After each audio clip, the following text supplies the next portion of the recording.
जय श्री कृष्णा। राधे राधे मेरे प्यारे भक्त जैनों। अब आप सुनेंगे अमल की एकादशी की व्रत कथा। अमल की एकादशी की आप सभी को हार्दिक शुभकामनाएं करती हूँ। ईश्वर आप सभी को सारे मनोकामना पूरा करे। 1000 गौ दान का फल देती है अमल की एकादशी। फागुन शुक्ल पक्ष एकादशी व्रत कथा। मंधाता बोले कि हे वशिष्ठ जी, यदि आप मुझ पर कृपा करे तो किसी ऐसे व्रत की कथा सुनाइए जिससे मेरा कल्याण हो जाए। महर्षि वशिष्ठ बोले कि हे राजन, सब व्रतों से उत्तम और अंत में मोक्ष देने वाले अमल की एकादशी के व्रत का मैं वर्णन करता हूँ। यह एकादशी फागुन माह के शुक्ल पक्ष में होती है। इस व्रत के करने से समस्त पाप नष्ट हो जाते हैं। इस व्रत का फल 1000 गौ दान के फल के बराबर होता है। अब मैं आपसे एक पौराणिक कथा कहता हूँ, आप ध्यान पूर्वक सुनिए। एक वैदिश नाम का नगर था जिसमें ब्राह्मण, क्षत्रिय, वैश्य और शूद्र चारों वर्ण आनंद सहित रहते थे। उस नगर में सदाए वेद धावानी गूंजा करती थी और पापी, दुराचारी और नासिक उस नगर में कोई नहीं था। उस नगर में चैत्यरथ नाम का चंद्रवासी राजा राज करता था। वो अत्यंत विद्वान था और धार्मिक था। उस नगर में कोई भी व्याकृत दलिद्रता वो कंजूस नहीं था। सभी नगरवासी विष्णु भक्त थे और आबाल वृद्धा स्त्री पुरुष एकादशी का व्रत किया करते थे। एक समय फागुन मास के शुक्ल पक्ष की अमल की एकादशी आई। उस दिन राजा, प्रजा और बाल वृद्धा सबने हर्ष पूर्वक व्रत किया। राजा अपनी प्रजा के साथ मंदिर में जाकर पूर्ण कुंभ स्थापित करके धूप, दीप, नैवेद्य, पंचरत्न आदि से धात्री औले का पूजन करने लगे और इस प्रकार स्तुति करने लगा। हे धात्री, तुम ब्रह्म स्वरूप हो। तुम ब्रह्मा जी द्वारा उत्पन्न हुए हो और समस्त पापों का नाश करने वाले हो। तुमको नमस्कार है। अब तुम मेरे अर्घ्य स्वीकार करो। तुम श्री रामचंद्र जी द्वारा सम्मानित हो। मैं आपकी प्रार्थना करता हूँ अतः आप मेरे समस्त पापों का नाश करो। उस मंदिर में सबने रात्रि को जागरण किया। रात के समय वहाँ एक पहेलिया आया जो अत्यंत पापी और दुराचारी था। वो अपने कुटुंब का पालन जीव हत्या करके किया करता था। भूख और प्यास से अत्यंत व्याकुल वो पहेलिया इस जागरण को देखने के लिए मंदिर के एक कोने में बैठ गया और विष्णु भगवान और एकादशी महात्म्य की कथा सुनने लगा। इस प्रकार अनाय मनुष्यों की भांति उसने भी सारी रात जाग कर बिता दिया। प्रातः काल होते ही सब लोग अपने घर चले गए तो पहेलिया भी अपना घर चला गया। घर जाकर उसने भोजन किया। कुछ समय बीतने के पश्चात उस पहेलिया का मृत्यु हो गई।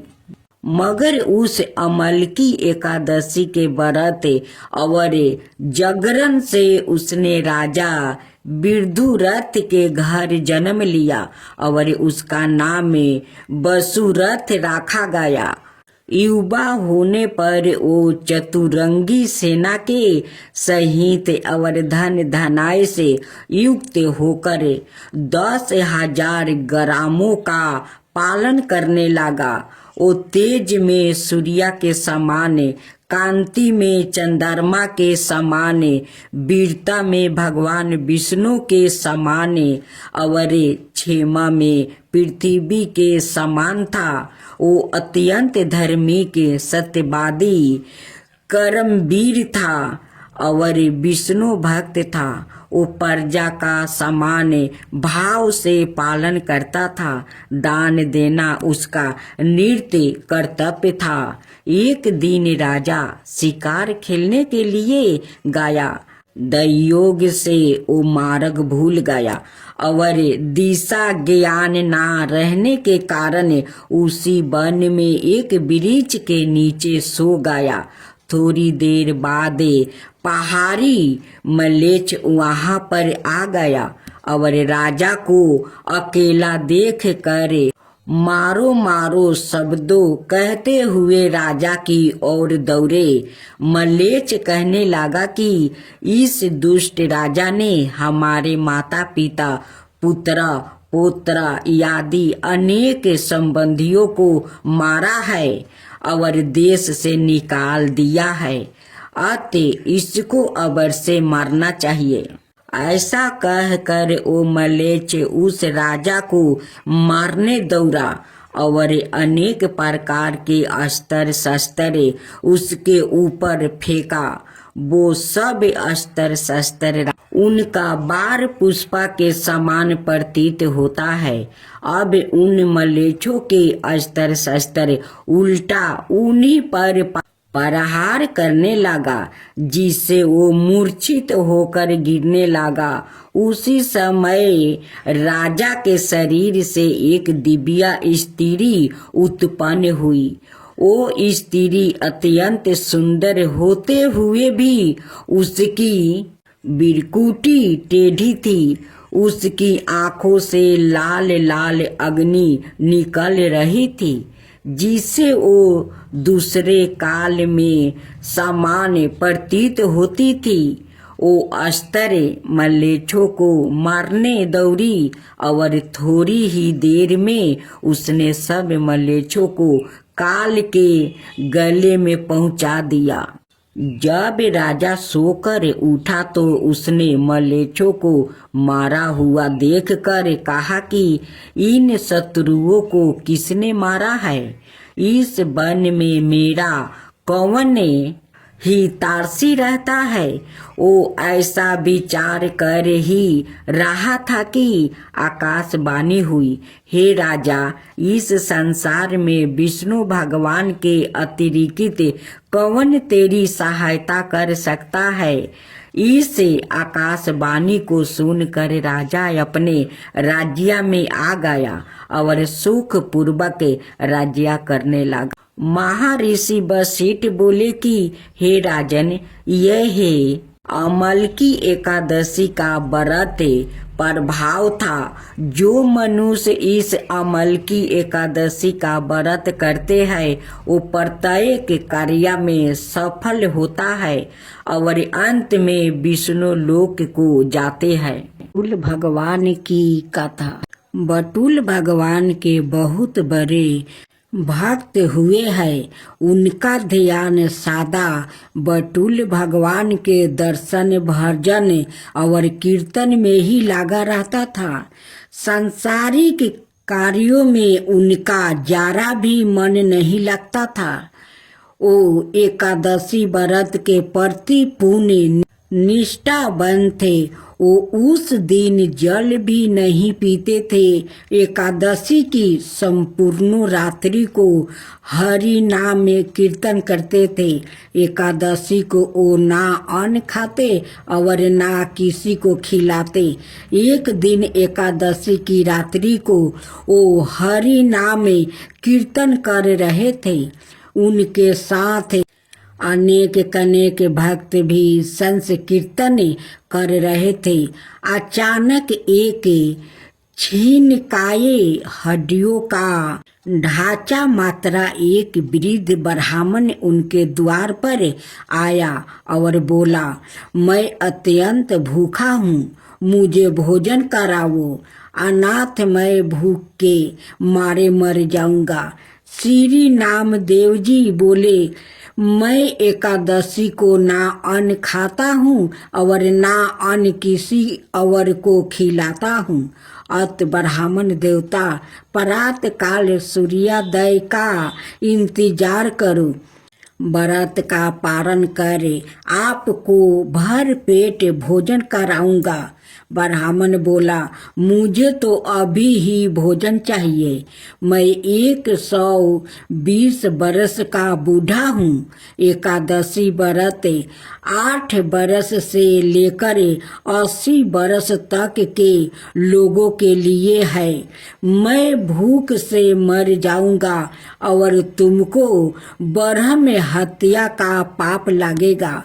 श्री नामदेव जी ने कहा, ब्राह्मण देवता, चाहे कुछ भी हो जाए, मैं आपको भोजन नहीं करा सकता। कृपया आप सुबह तक प्रतीक्षा करें। श्री नामदेव जी के ऐसे व्यवहार के प्रति अनाए ग्रामवासियों ने नामदेव जी को निष्ठुर कहा और ब्राह्मण को भोजन देना चाहा, परंतु ब्राह्मण ने भोजन लेने से इनकार कर दिया और कहा, यदि मैं भोजन ग्रहण करूंगा तो सिर्फ और सिर्फ नामदेव से ही करूंगा। श्री नामदेव जी ने जब ब्राह्मण को भोजन ना दिया तो कुछ ही समय में उसके प्राण निकल जाएगा। वहां उपस्थित सभी लोग श्री नामदेव जी के प्रति अप सप कहने लगे और उन्हें हत्यारा कह कर संबंधित करने लगा। श्री नामदेव जी कुछ न बोले, पूर्वत बटुल भगवान के भजन और कीर्तन में ही लगे रहे और एक पल के लिए उठे और मृत्यु के शरीर को ढक कर रख दिया। वो मृत्यु देह के समक्ष नाम कीर्तन करते रहे। प्रात काल श्री नामदेव जी ने व्रत पारण किया और एक चीता बनाई, सवाए उस ब्राह्मण के पाथरी शरीर को अपनी गोद में लेकर चीता पर बैठ गया। चीता को प्रज्वलित किया गया। जब आग की लपेट श्री नामदेव जी तक पहुँचने ही वाली थी तो अचानक वो ब्राह्मण उठा और श्री नामदेव जी को उठाकर चीता से बाहर कूद पड़ा। जब तक नामदेव जी कुछ समझ पाते वो बूढ़ा अंतर्ध्यान हो गया। सवाए बटुल भगवान ही उनकी परीक्षा लेने आए थे। इस घटना को देखकर सब आश्चर्यचकित हो गया और श्री नामदेव जी की जयकारा करने लगा। धन है श्री नामदेव जी। चीता में प्रयाग का प्रकाश ज्ञान का दीपक जले तभी ठाकुर जी का निराकरण स्वरूप दिखाई देता है। भगवत श्रवण से चित्त रूपी दीपक जलाने का प्रयास मानव को करना चाहिए।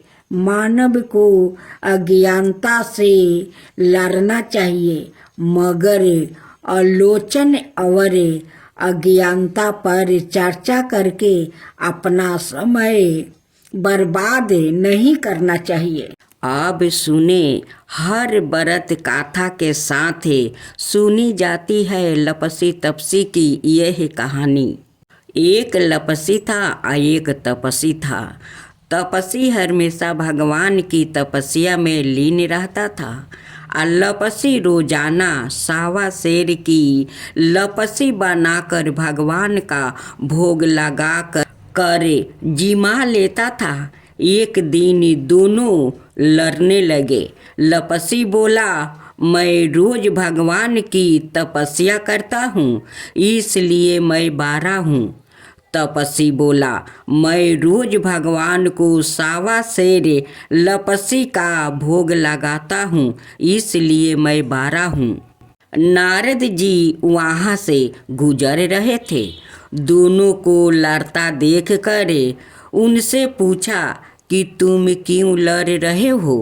तपसी ने खुद के बारा होने का कारण बताया और लपसी ने अपना कारण बताया। नारद जी बोले, तुम्हारा फैसला मैं कर दूंगा। दूसरे दिन लपसी और तपसी नहा कर अपनी रोज की भांति करने आए तो नारद जी ने छुप कर 1.25 करोड़ की एक एक औंठी उन दोनों के आगे रख दिया। लपसी की नजर जब औंठी पर पड़ी तो उसने चुपचाप औंठी उठाकर अपने नीचे दबा लिया। लपसी की नजर औंठी पर पड़ी, लेकिन उसने ध्यान नहीं दिया। भगवान को भोग लगाकर लपसी खाने लगा। नारद जी सामने आए तो दोनों ने पूछा कि कौन बारा है। तो नारद जी ने तपसी से खारा होने को कहा। वो खारा हुआ तो उसके नीचे दबी औंठी दिखाई पड़ी। नारद जी ने तपसी से कहा, तपस्या करने के बाद भी तुम्हारी चोरी करने की आदत नहीं गई, इसलिए लपसी बारा है और तुम्हें तुम्हारी तपस्या का कोई फल भी नहीं मिलेगा। तपसी शर्मिंदा होकर माफ़ी मांगने लगा। उसने नारद जी से पूछा, मुझे मेरी तपस्या का फल कैसे मिलेगा।